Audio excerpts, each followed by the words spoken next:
SHARD by Irwin Montrose, Chapter 1, A Chilling Morning. The crisp autumn air sharpened the golden hues of London's skyline as dawn bled into morning. Beneath the towering glass spire of the SHARD, the city roared to life. Commuters surged through London Bridge Station, taxis weaved between buses, and coffee shops overflowed with hurried conversations. But amidst the urban symphony, an unseen threat stirred. At precisely 7 a.m., the Metropolitan Police's cybersecurity network flickered with an intrusion. A message, stark in its brevity, appeared on the encrypted servers. A bomb has been planted inside the SHARD. It will detonate at the peak of rush hour. Detective Chief Inspector Emma Caldwell was on her second cup of coffee when her phone vibrated. The moment she saw the alert, she abandoned her half-eaten toast and strode toward her car, heart hammering. By the time she arrived at Scotland Yard, the Situation Room was already in full swing. Maps of the SHARD covered the walls, tactical officers murmured over schematics, and analysts combed through databases. At the center of the chaos, Chief Superintendent Henry Dalton caught her eye. Emma? He greeted, his voice a low rumble. We have a live one, the architect. She inhaled sharply. The architect. A name spoken in security briefings from Madrid to Berlin. An elusive terrorist who had left chaos in his wake but had never succeeded in a full-scale detonation. Show me, she demanded. A technician spun a laptop toward her. The message had no signature, but its precision and phrasing mirrored the architect's style. He's never targeted London before. She mused aloud, scanning the text. Why now? A voice piped up beside her, Marcus Weaver, their tech specialist. He likes symbolism. Every city he's hit, his target has had some historical significance. Something old juxtaposed against the new. Emma frowned, her mind clicking into high gear. Then the SHARD isn't just a target, it's a message. Superintendent Dalton crossed his arms. Whatever his motive, we've got a few hours to stop him. Emma straightened, a steely determination settling over her. Then let's get to work. The countdown had begun. Chapter 2, The Architect's Web. The air inside Scotland Yard's briefing room was thick with urgency. A wall of monitors displayed schematics of the SHARD, maps of its surrounding areas, and security footage of every conceivable entry point. On another screen, profiles of known extremists and cybercriminals scrolled in an endless loop. Detective Chief Inspector Emma Caldwell stood at the head of the table, scanning the data while her team worked tirelessly around her. They were some of the best minds in counterterrorism, and today they would need to be at their sharpest. Marcus Weaver, their lead cybersecurity analyst, hunched over his keyboard, his fingers flying as he decrypted the message. His eyes flickered with something Emma recognized. Excitement masked beneath the weight of the crisis. The encryption is next level, Marcus muttered. But it has his signature. This isn't just a bluff. Emma nodded, her mind already racing. He wants us to know it's real. That means he wants a response. Officer Clara Liu, their intelligence expert, leaned forward, tapping a finger on the map. There's a pattern. Every city the architect has hit follows the same formula, an ultra-modern landmark positioned next to a historical site. She traced a line on the digital display. In Madrid, it was the Cuatro Torres next to the Royal Palace. In Berlin, he went for the Berlin Hauptbahnhof near the Brandenburg Gate. And now here... She tapped London Bridge Station, just beneath the SHARD. Modern versus historical. He's making a statement. Emma exhaled, realization clicking into place. The SHARD is his ultimate symbol, glass and steel overshadowing old London. He's not just a terrorist, he's an ideologue. Superintendent Henry Dalton's gruff voice cut through the room. I don't give a fuck about his ideology. I care about stopping this bloody bomb. Marcus's screen suddenly beeped. Wait, got something. There's a security anomaly inside the SHARD. A single breach in the building's digital defenses, so small it's almost elegant. He turned to Emma. It's him. Emma leaned in. Can you trace it? Marcus chewed his lip. Not directly, but I can tell you this. He's accessing the building remotely, bypassing the main security system, which means... Officer Liu finished the thought. Which means the bomb isn't just sitting inside, it's embedded into the infrastructure. A silence gripped the room. Dalton's jaw tightened. Then we need to get the fuck inside. Now. Emma grabbed her coat. Lou, find me every hidden access point to the SHARD. Marcus, keep working on that breach. I want to know where he's hiding. She turned to the rest of her team. This is now a game of intellect versus intellect. He's playing chess with London, and we're going to outmaneuver him. As she marched toward the exit, her radio crackled to life. Bomb disposal unit en route. The countdown had begun in earnest. Chapter 3: Race Against Time. The sun was climbing higher over London, but inside the SHARD's underground security office, time felt like it was slipping away. Detective Chief Inspector Emma Caldwell stood in the dimly lit command center, staring at the building's blueprints displayed across several screens. The bomb squad had arrived, their gear lined up like a surgeon's tools, but they had no target yet. Officer Clara Liu sat beside Marcus Weaver, both hunched over terminals as they tried to isolate the breach. The architect had used. Every security feed looks clean. Clara muttered. No sign of forced entry, no unusual motion patterns, nothing. Marcus exhaled, shaking his head. This guy doesn't just plant bombs, he integrates them. We need to think like him. Emma turned to Superintendent Dalton, who had just finished speaking to the bomb disposal unit's lead technician. Any leads? He asked. She tapped the screen, highlighting the structural weak points of the SHARD. If I were him, I'd go for areas hard to reach, difficult to detect, and devastating if hit. Dalton crossed his arms. That narrows it down to half the bloody building. A sudden beep from Marcus's computer cut through the tension. Wait, I found it. Everyone snapped to attention. There's an anomaly in the building's ventilation system. A heat signature that shouldn't be there. Small, but just outside the range of normal thermal fluctuations. Emma's stomach tightened. Marcus zoomed in. 48th floor, maintenance shaft, no routine work scheduled. Clara's eyes widened. If a bomb goes off there, it'll send shockwaves upward, weakening the structure. Emma finished her thought. A partial collapse, hundreds dead. Dalton grabbed his radio. We need a bomb unit on the 48th floor now. But Marcus wasn't finished. There's more, He muttered, fingers flying across the keyboard. The architect left another signature in the breach. Explain. Emma leaned in. The device is remotely controlled. If we move too fast, he might detonate it manually. Silence. Emma's mind raced. He was watching them, waiting. She turned to Dalton. We need to play this carefully. If we just storm in, he'll set it off. Dalton scowled. So what do we do? Emma exhaled. Think, Caldwell. Then it clicked. We don't disarm the bomb. Dalton raised an eyebrow. Come again? Emma's voice was steady. We make him think we're not onto him. We delay, make him believe his plan is working. Meanwhile... Marcus caught on.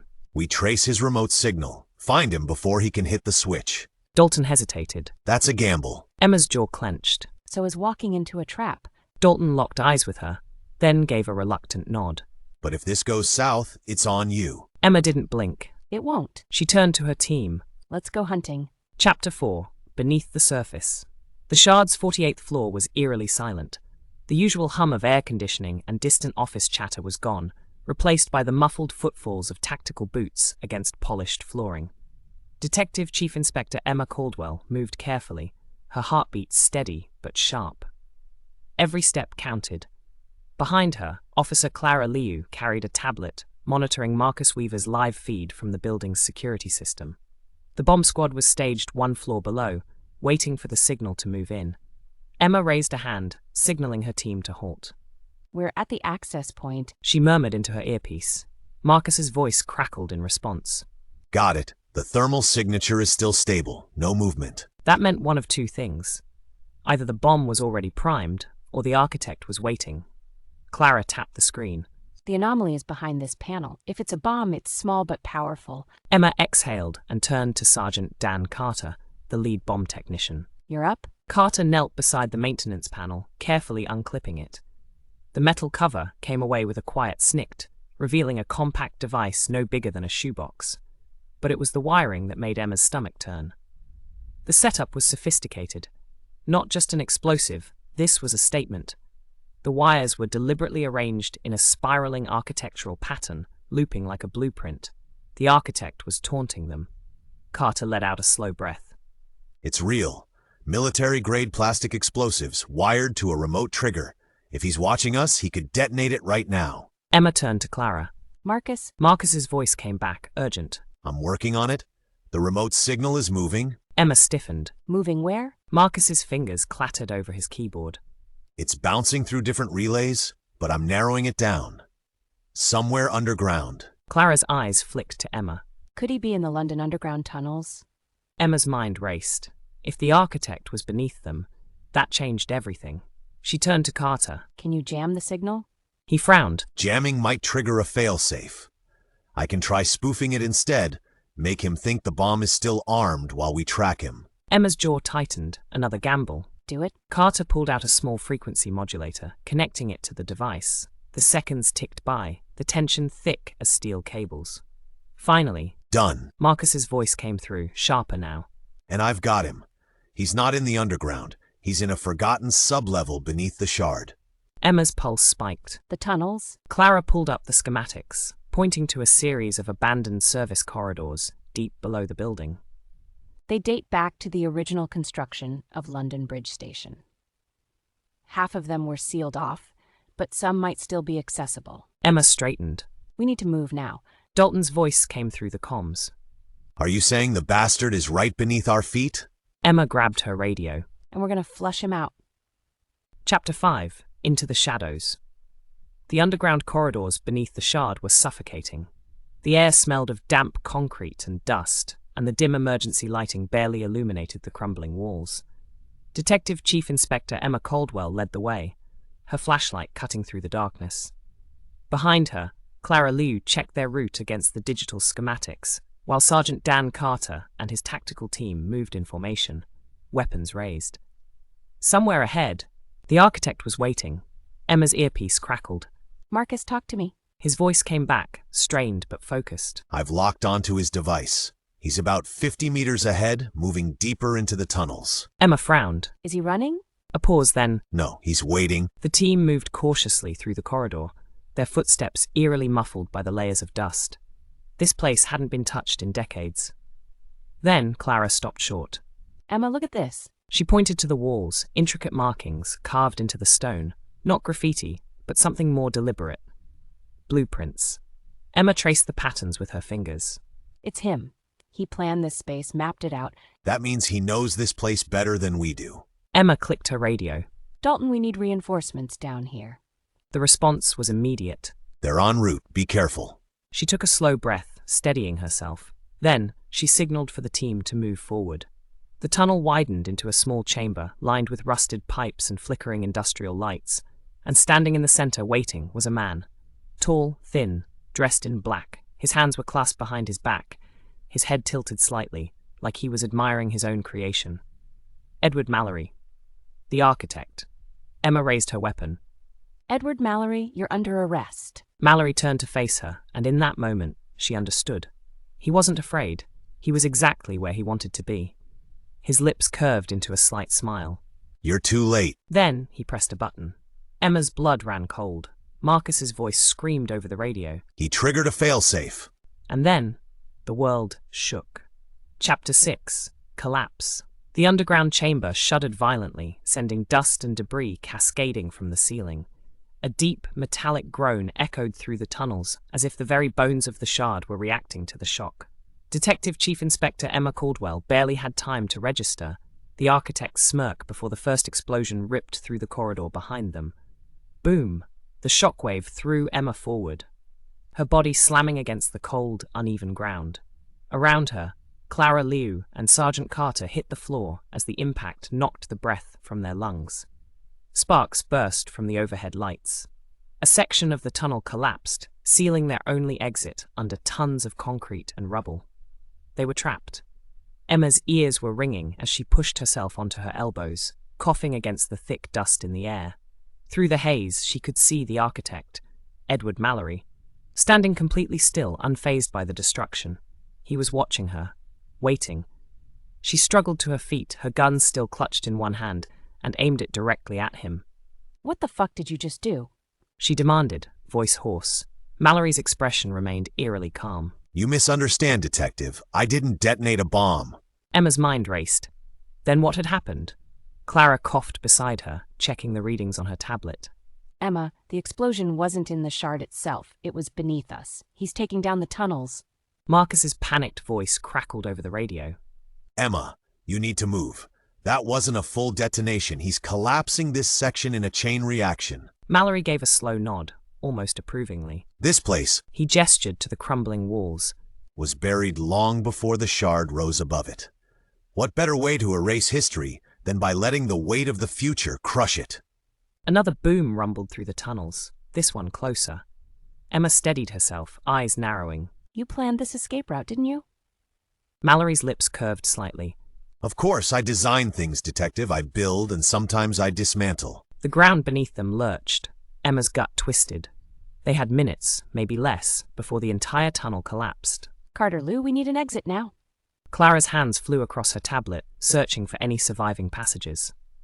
There's a secondary name, service hatch, about 30 meters ahead, but it's barely showing as stable. Emma turned back to Mallory, gun unwavering. You're coming with us. Mallory sighed, shaking his head. No, I'm not. Then he bolted. Emma swore and took off after him. He was fast, too fast for a man his age, moving with the certainty of someone who knew exactly where he was going. And that was what scared her the most. The tunnel continued to crumble, stone and steel raining down in violent cascades. Emma could hear Carter and Liu running behind her, barely keeping pace. Mallory veered sharply left, disappearing into the darkness of a side corridor. Emma skidded to a stop, heart pounding. Marcus, where does that lead? She shouted into a radio, silence. Then Marcus's voice, tight with fear. Emma, it leads to the river. Her stomach dropped. Mallory wasn't just escaping, he was disappearing. Chapter 7, The Vanishing Act. Emma sprinted down the crumbling corridor, dodging falling debris as dust choked the air. Her flashlight bounced wildly, catching glimpses of Edward Mallory's silhouette just ahead. He was fast, but she was fueled by pure adrenaline. Stop! She shouted, but he didn't even flinch. A massive crack split through the ceiling, sending chunks of concrete raining down behind her. She didn't look back. Up ahead, Mallory veered into a narrow passage, barely visible in the dim light. Emma pushed harder, gaining ground. He was heading for an exit. Marcus, I need to know what's ahead. She barked into her earpiece. His voice came back, frantic. It's a floodgate tunnel. If he gets through, he's in the old Thames service channels. We'll lose him. Not an option. Emma lunged forward, closing the distance between them. Just as Mallory reached for a hatch, she tackled him, both of them slamming into the cold floor. The impact knocked the wind out of her. Mallory struggled, but she twisted his arm behind his back, pinning him down. Game over? She growled. But then, a hiss of pressurized air. Emma turned her head just in time to see the hatch wheel spinning on its own. Her pulse spiked. Someone else was here. Before she could react, a dark figure emerged from the shadows beyond the hatch, clad in black tactical gear, face covered. Emma barely had time to register the threat before the figure fired a dart, a sharp sting in her neck. Her vision blurred instantly. The world tilted, her limbs going numb. Mallory twisted free, rolling out from under her grasp. He pulled himself up, rubbing his wrist where she had pinned him. Through the haze, she could barely hear him sigh. I told you, Detective, I design things. The figure in black grabbed his arm, pulling him toward the hatch. Emma fought against the paralysis, but her muscles wouldn't respond. Mallory gave her one last glance. Not smug, not victorious, just disappearing. Then he stepped through. The hatch slammed shut. Emma tried to force herself up, but her body was locked in place. Through the radio, she could hear Marcus yelling, Clara shouting her name, and then the floor beneath her gave way, and she was falling. Chapter 8. Submerged Emma hit the water hard, the icy shock tearing through her body like knives. The Thames service tunnel had collapsed, dumping her into a flooded subterranean channel. Her limbs still refused to move. The sedative from the dart was dulling her reflexes. She fought to surface, but the river's undercurrent dragged her downward. Above her, dim shafts of light flickered through cracks in the tunnel ceiling. The collapsed debris had turned the water into a maelstrom of churning rubble. She was drowning. A shadow passed above her, Clara Liu. Through the murky water, Emma saw Clara dive in without hesitation, kicking toward her with desperate speed. Emma's vision was tunneling, her oxygen dwindling. Her chest burned as her body begged for air. Then hands grabbed her, strong, urgent hands. Clara locked an arm around her, pulling her upward with everything she had. They broke the surface. Emma gasped, choking in deep lungfuls of air, as Clara hauled her onto a concrete ledge. Jesus, Emma, stay with me. Clara's voice was shaky but firm, her hands slapping Emma's cheek to keep her conscious. Emma coughed violently, the bitter taste of the Thames still in her throat. Her body felt like lead. A second later, Sergeant Dan Carter and another officer appeared, pulling them both onto solid ground. Where the fuck did he go? Carter demanded. Emma tried to speak, but her throat burned. Clara answered for her, still breathing hard. He escaped through the service tunnels. He had help.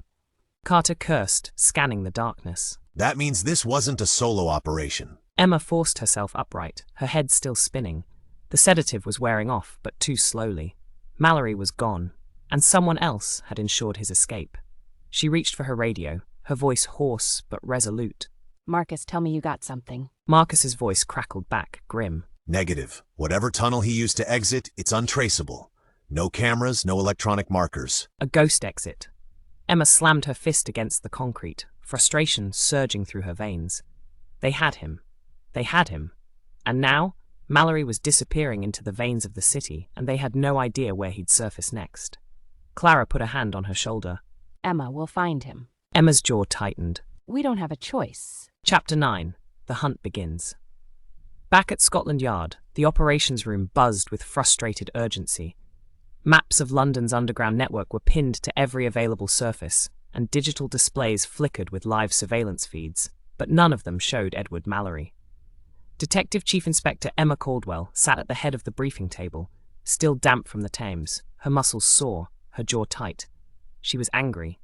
At Mallory, at his accomplice, and at herself for being so damn close and still losing him.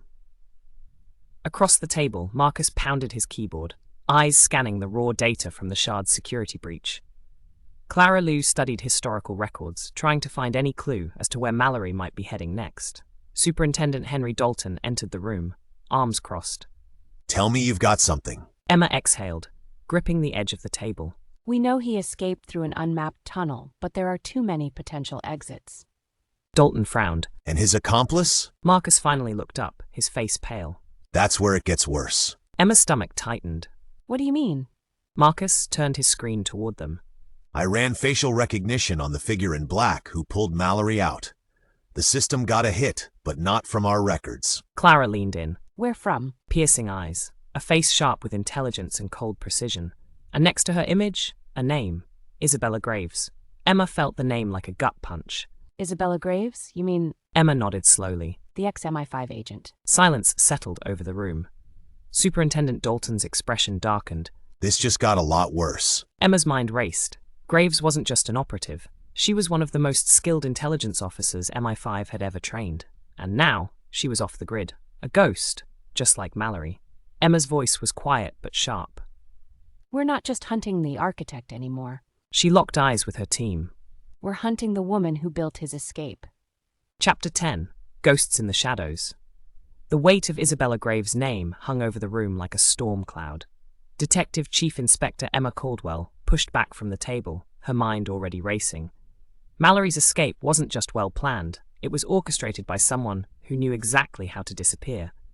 Superintendent Dalton exhaled sharply.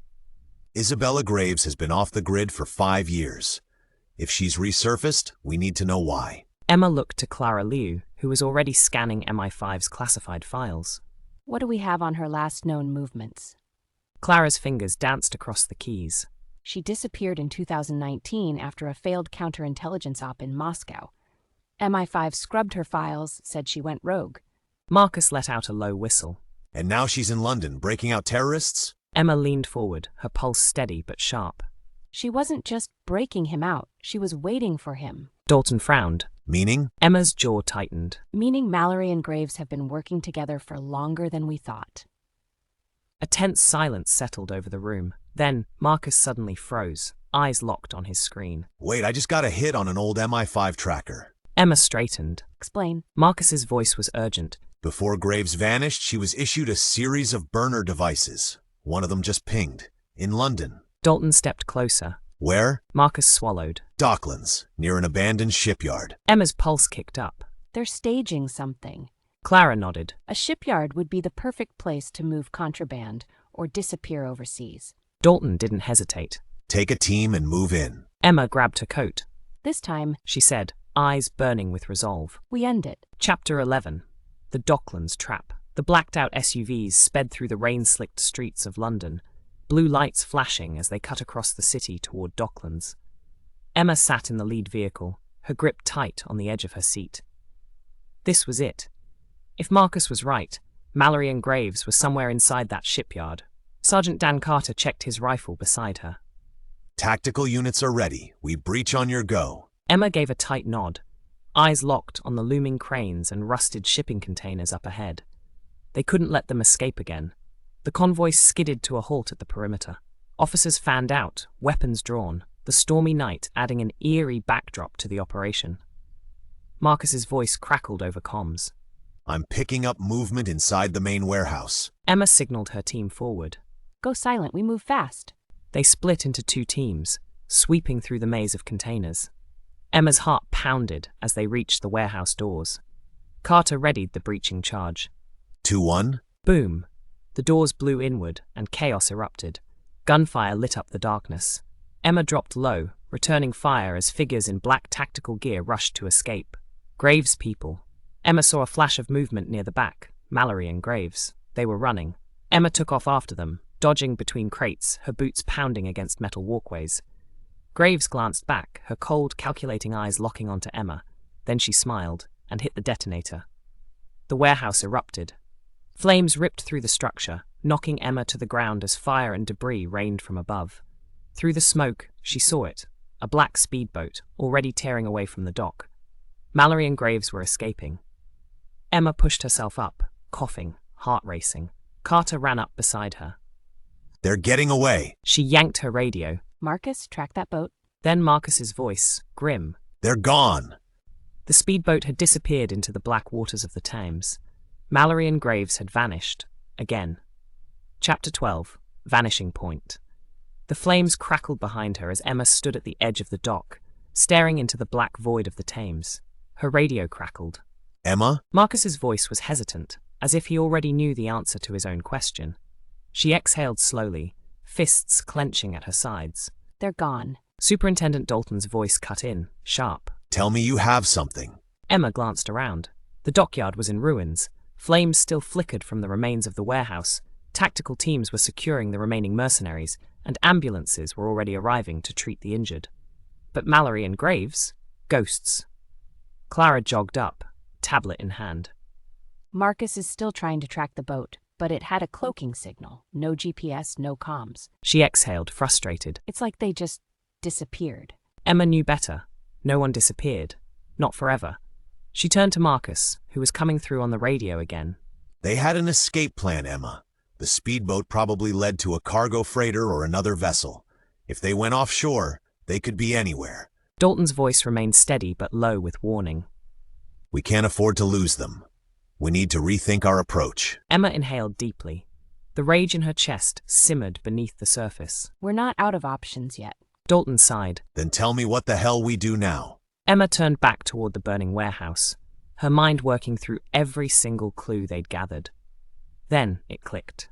The bomb wasn't about destruction. She turned to Clara. It was a distraction. Clara frowned. For what? Emma's eyes narrowed. For whatever Mallory is planning next. Dalton was quiet for a beat. Then, You think this was just the beginning? Emma's voice was flat. I know it was. Chapter 13. The Architect's Next Move. 2 days later. The morning air in London was sharp, cutting through the glass walls of Scotland Yard's briefing room. The city looked calm, but Emma knew better. At the head of the table, she stood with her arms crossed as Clara and Marcus laid out the new intelligence. The speedboat was last seen heading east toward international waters. Marcus said, pulling up a map of the North Sea. We have no confirmed sightings after that. Dalton leaned forward. Which means they had a secondary vessel waiting. Emma nodded. Graves was too smart to leave things to chance.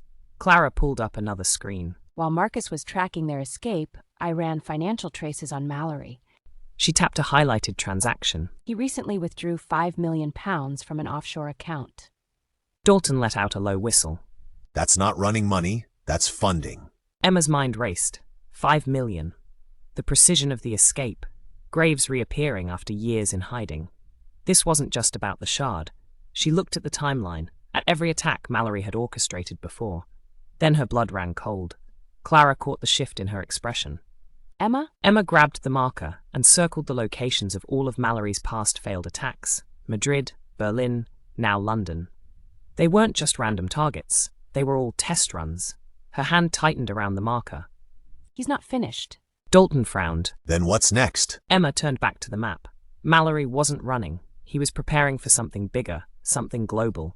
She exhaled, deadly serious. We're not just hunting a terrorist anymore.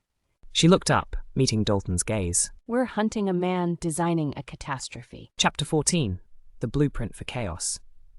The operations room at Scotland Yard was buzzing with tension.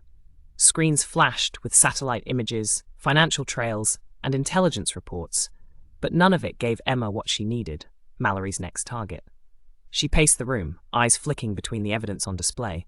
Clara and Marcus were at their stations, analyzing every scrap of data, while Superintendent Dalton loomed behind them, arms crossed. Nothing? Dalton asked, voice tight with frustration. Clara shook her head. Every trace we've pulled on Mallory and Graves leads to dead ends. Offshore accounts, fake passports, no travel records. Marcus frowned, rubbing his temples. We know they're out there, but they've erased themselves. If they don't want to be found, we're chasing ghosts. Emma stopped pacing, staring at the timeline of Mallory's previous attacks. She felt it. There was something they were missing. She turned to Marcus. Pull up everything we have on Mallory's past blueprints. Marcus typed rapidly, and within seconds, the schematics of the SHARD, the Quatuors in Madrid, and Berlin Hauptbahnhof appeared on the screen. Emma studied them carefully. He doesn't just pick modern buildings to attack. She murmured. He picks them because they represent progress overshadowing history. Dalton leaned in. You think his next target follows the same pattern? Emma nodded. He's an architect first, a terrorist second. His attacks aren't about destruction, they're about making a statement. She grabbed the marker and drew a circle over each previous attack location. Then she drew a line connecting them. Madrid, Berlin, London. Clara's eyes widened. Wait, if you follow that pattern... Marcus zoomed out on the map. A fourth location fit perfectly into the alignment of Mallory's previous targets. Paris. Dalton exhaled sharply. The La Défense district. Emma set the marker down, pulse quickening. Mallory had been testing his methods in other cities. Paris was where he would put it all into motion. Chapter 15. The Race to Paris. The private jet cut through the morning sky, carrying Emma, Dalton, Clara, and a tactical team toward Paris. The French authorities had already been briefed, but Emma knew they didn't have time for diplomacy. Marcus's voice crackled over comms from London. I'm cross-referencing everything we have on Mallory with known real estate purchases in La Défense. Emma leaned forward. Mallory doesn't just attack buildings, he integrates himself into them. He might have had access to the target for months. Dalton checked his watch. That gives us hours, maybe less. Clara tapped at her tablet. I've got something. A private construction permit filed under a shell company linked to an abandoned structure near La Défense. Emma's eyes narrowed. That's it. Dalton turned to the tactical officers on board. We land in 15 minutes. Full containment, we're stopping this. Emma strapped on her vest. Mallory had planned every move up until now. This time, she was going to be the one who outmaneuvered him. Chapter 16. The Siege of La Défense. The choppers hovered over the sleek glass towers of La Défense, their searchlights slicing through the early morning haze. Below, the financial district of Paris was coming to life, thousands of workers streaming into high rises, completely unaware of the looming catastrophe. Detective Chief Inspector Emma Caldwell gripped the edge of the helicopter's seat as it descended onto the rooftop of a government building. Across from her, Superintendent Dalton checked his sidearm. We don't have time for red tape, Dalton said. We're treating this as an active terrorist threat. Emma nodded. Mallory is already here. We need to move fast. Clara's voice came through her earpiece. Emma, we just got a hit. Mallory's shell company is tied to a recently decommissioned skyscraper towards Zenith. It was set for demolition next month. Emma's stomach tightened. If he's inside, he's not planning to blow up the building. Dalton gave her a sharp look.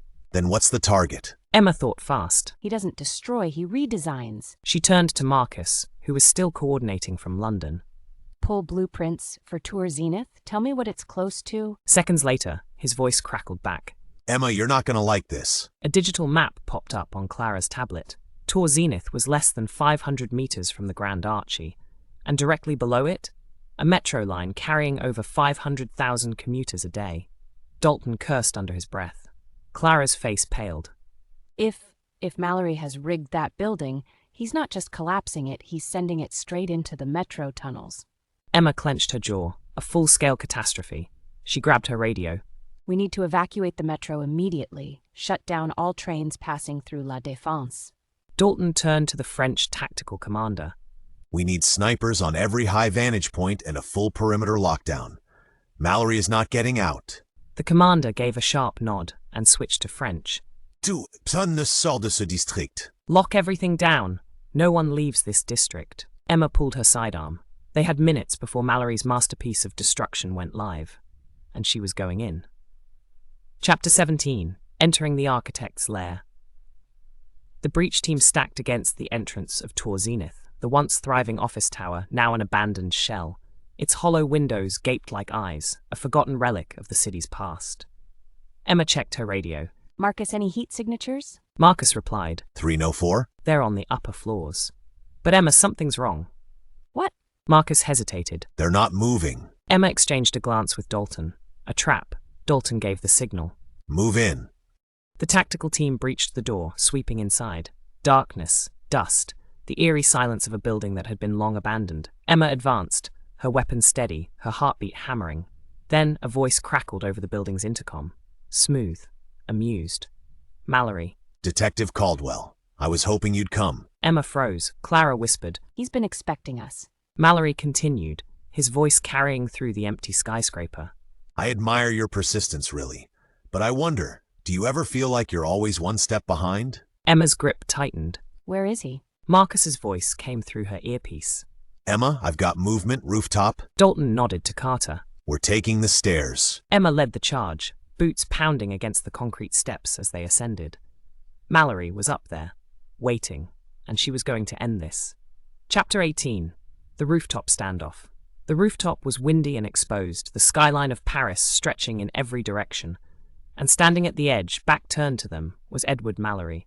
He was dressed in his usual dark attire, but his demeanor was calm, as if he was simply admiring the view. Emma stepped forward, gun raised. Step away from the edge, Mallory. He didn't turn. I've always liked Paris, He mused. a city that understands the balance of history and modernity. It deserved to be my final work. Dalton stepped beside Emma, his tone hard. Your work is over. Mallory sighed. Then he slowly turned to face them, his hands raised in surrender. Emma's stomach tightened. Too easy. Then she saw it, a small trigger device in his hand. Clara whispered. Emma, he has a remote detonator. Mallory smiled. You've been a wonderful adversary, Detective. He pressed the trigger. Nothing happened. Mallory froze. Emma's voice was ice cold. We intercepted your signal. The bomb is disarmed. For the first time, Mallory's expression cracked. Emma stepped forward. It's over. Dalton nodded to the tactical officers. Take 'em. As they moved in, Mallory's gaze darkened. Then, just before they reached him, he stepped back. Emma lunged forward, grabbing his arm before he could fall. Mallory's eyes met hers. You can't stop what's coming. Then he wrenched free and fell. Emma reached over the edge, her breath catching as she watched him disappear into the abyss below, a final masterpiece of destruction. Chapter 19. The Aftermath. 2 hours later, Paris was still standing. The metro had been secured, the bomb dismantled, and Edward Mallory was dead. Emma stood at the edge of the Seine, staring at the city lights flickering on the water. Dalton stepped up beside her. You stopped him. She shook her head. What do you mean? Emma's jaw tightened. Mallory didn't do this alone. Graves is still out there. Dalton exhaled. And you think she's planning something bigger? Emma looked out at the city. I don't think I know. Chapter 20. The Architect's Legacy. The sun was rising over Paris, golden light washing over the rooftops as the city stirred to life. But in the command center at the French Ministry of Interior, there was no sense of victory. Emma stood at the large briefing table, staring at the digital display. Mallory was dead. The bomb had been dismantled. But there was one problem. Isabella Graves was still missing. Superintendent Dalton rubbed his temples. Mallory was the mastermind. Without him, this operation is over. Emma shook her head. No. Mallory may have been the architect, but Graves was the engineer. She made it happen, and now she's out there, unaccounted for. Clara Liu tapped at her screen. Interpol has flagged her name. If she resurfaces, we'll know. Emma wasn't convinced. She's ex-MI5. She knows how to stay hidden. Dalton sighed. Then where do we start? Emma's eyes drifted to the map. Mallory's blueprint of chaos wasn't just about destruction. It was about transformation. And if Graves was still moving forward with their plans. She won't run. Emma murmured. She'll pivot. Marcus's voice crackled through the speakers. I just picked up chatter on a dark web forum. Someone using the alias Widow, which if you remember, was one of Graves' old handles, just made a cryptic post. Emma leaned in. What did she say? Marcus read aloud. The foundation is laid. Now comes the storm. A chill ran down Emma's spine. This wasn't over, not even close. Chapter 21, Chasing Ghosts. 1 week later, the search for Isabella Graves had gone cold. Scotland Yard, Interpol, MI5, every agency was hunting for her, but she had disappeared like a phantom. Emma sat in her London office, the case files spread before her. Graves was methodical, precise. She wouldn't make a mistake. Unless, Emma grabbed her phone and dialed Marcus. Do we have anything on her past contacts? Marcus hesitated. Nothing concrete? Emma's pulse quickened. But what? I did find an encrypted offshore account linked to her. It was accessed 2 days ago. Where? Emma leaned forward. Singapore. Emma's blood ran hot. She's already rebuilding. London. But she knew the truth. If she wanted to stop Graves, she had to go where the storm was forming. Clara's voice crackled through her comm. You're looking for a man named Victor Tan, former intelligence operative, now a fixer. If anyone in Singapore knows where Graves is, it's him. Emma hailed a cab. She had one chance to stop this before it began, and this time she wasn't letting anyone slip away. Chapter 23. Into the Lion's Den. The underground club was filled with low bess and high-stakes conversations. It wasn't a place for tourists. It was a place where deals were made in whispers and handshakes carried consequences. Victor Tan sat in a private booth, a glass of whiskey in front of him. He barely glanced up as Emma slid into the seat across from him. I heard you were looking for me, he said smoothly. Where is Isabella Graves? Tan smirked. Straight to business. I like that. Emma leaned in. I don't have time for games. Tan studied her, then sighed. Last I heard, she was meeting someone. Someone dangerous. Emma's stomach tightened. Who? Tan took a slow sip of his drink. She calls him the broker. Emma's heart pounded. Graves wasn't just planning something. She was selling something. To someone even worse. Chapter 24. The Broker's Deal. 2 days later, Emma stood on the rooftop of a high-rise in downtown Singapore, binoculars trained on the marina below. A sleek yacht bobbed in the water, its deck swarming with security, and at the center of it all, Isabella Graves. She was meeting someone. A man in a crisp suit, his presence commanding. The broker. Emma's radio crackled. You seeing this? Clara asked. Yeah. Emma murmured. She's making a deal? Dalton's voice came through. Can you get closer? Emma's jaw tightened. I'm going in. Chapter 25. The Final Gambit. The air smelled of salt and diesel as Emma slipped onto the yacht, weaving between shadows. She had one chance. Then a voice. You really should learn when to quit, detective. Emma spun. Graves stood before her, gun in hand, a smirk playing at her lips. You've been chasing me across continents, Graves said, stepping forward. but you're always just a step behind. Emma steadied her breath. It ends here. Graves tilted her head. Does it? Colliding. Then Emma pinned her, wrenching the gun away. Game over? Emma panted. Graves smirked, breathless. You're too late. Emma's heart stopped. What did you do? Graves' eyes gleamed. The broker got what he wanted. Emma's blood ran cold. What the hell did you sell him? Graves laughed softly and whispered one word. Blueprints. Emma's stomach dropped. Not just any blueprints, the kind that could take down cities. Chapter 26. The storm has begun. Graves was in custody, but the damage was done. Emma sat in the interrogation room, staring across the table at the woman who had orchestrated it all. You don't even know what you've set into motion. Emma said. Graves simply smiled. I do. Dalton entered, his face grim. Interpol just flagged a major arms deal in Eastern Europe. The broker is moving fast. Emma clenched her fists. Mallory's plan had only been the beginning. The real storm was coming. And this time, it wasn't just one man behind it. It was an entire network. Emma exhaled, and she knew one thing. She wasn't stopping until every last one of them was caught. The hunt wasn't over. It was only just beginning. The end, for now.